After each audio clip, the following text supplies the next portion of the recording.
Militer Rusia memperbarui informasi operasi militer khusus di Ukraina dalam 24 jam terakhir. Juru bicara militer Rusia, Letnan Jenderal Igor Konashenkov, tanggal 17 Desember melansir terjadi pertempuran di arah Kupiansk, wilayah Republik Donetsk. Serangan menargetkan unit militer Ukraina di pemukiman Petropavlovka dan Timkovka, wilayah Kharkov. Setelah terjadi kontak senjata, pasukan musuh meninggalkan posisi dan rekannya yang menjadi target. Hingga 40 prajurit Ukraina, 7 kendaraan tempur lapis baja, dan 4 mobil dinetralkan akibat serangan ini. Di arah Lysychansk, artileri Angkatan Bersenjata Federasi Rusia menghancurkan posisi militan Angkatan Bersenjata Ukraina. Posisi musuh terekam kamera pengintai drone. Serangan artileri presisi menuntaskan tugasnya. Dniprovskaya of Dnepropetrovsk region, as well as Novotavricheskaya and Nikolaipole. Juru bicara militer Rusia Letnan Jenderal Igor Konashenkov melansir, tanggal 17 Desember secara total, 344 pesawat terbang dan 184 helikopter, 2.675 kendaraan udara tak berawak Ukraina dinetralkan. Termasuk 398 sistem rudal pertahanan udara, 7.140 tank dan kendaraan tempur lapis baja lainnya, 931 kendaraan tempur yang dilengkapi dengan MLRS. Juga 3.691 meriam dan mortir artileri Medan, serta 7.638 unit khusus peralatan militer dihancurkan selama operasi militer khusus.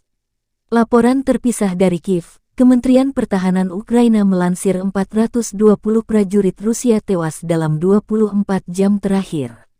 Termasuk 5 tank dan 6 kendaraan tempur. Angkatan Bersenjata Ukraina juga mengklaim menembak jatuh 61 rudal jarak jauh dalam serangan besar-besaran terbaru Rusia di sejumlah wilayah. Secara total, Kiev mengklaim 97.690 prajurit Rusia tewas sejak awal operasi. Termasuk 381 jet tempur dan 264 helikopter ditembak jatuh. Presiden Ukraina Volodymyr Zelensky memuji kinerja pertahanan udara militernya menghadapi serangan rudal besar-besaran terbaru Rusia pekan ini. Zelensky kembali meminta bantuan sistem pertahanan udara yang canggih ke negara-negara barat menyusul menipisnya stok saat ini.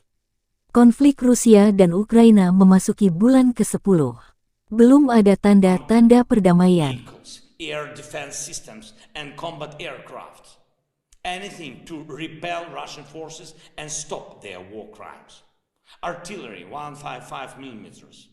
Artillery shells 152 millimeters, as many as possible. Multiple launch rocket systems. Grad, Smersh, Tornado or M142 HIMARS. Armored vehicles, APC, infantry, fighting vehicles, others, tanks, T-72 or similar tanks from the USA or Germany, air defense systems, S-300, Buk or Western equivalents, military aircraft must have to deblock our cities and save millions of Ukrainians as well as millions of Europeans. Freedom must be armed better than tyranny. Western countries have everything to make it happen. The final victory over the tyranny and the number of people saved depends on them. Arm Ukraine now to defend freedom.